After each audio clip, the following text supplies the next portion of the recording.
jogo. Jogador secundário da boca do gol, partiu pra bola, levantou, suspendeu pra boca do gol, tentou de cabeça, tentou bater direto e gol!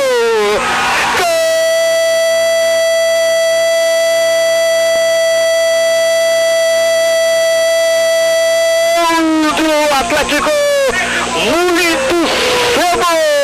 2 minutos e 20, está metendo pelo fundo da rede, o camisa número 2, entrou Chico e meteu pelo fundo da rede, olha a bola bateu ainda no poste, a cabeça suspendeu na boca do gol, mas nada de olha só, o Lucas deu presente, a bola sobrou de pelo, pode marcar mais um, pode liquidar de novo, sobrou, Carlinhos, gol!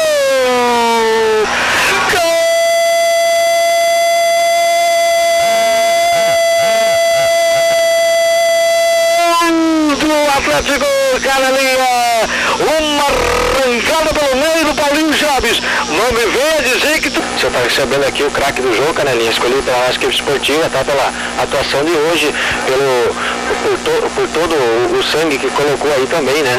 E então recebe aí, tá lá o Teteto filmando, pode mandar um abraço pro pessoal aí e aponta o prêmio lá. Mandar um abraço então pra gurizada aí, que votaram em mim aí.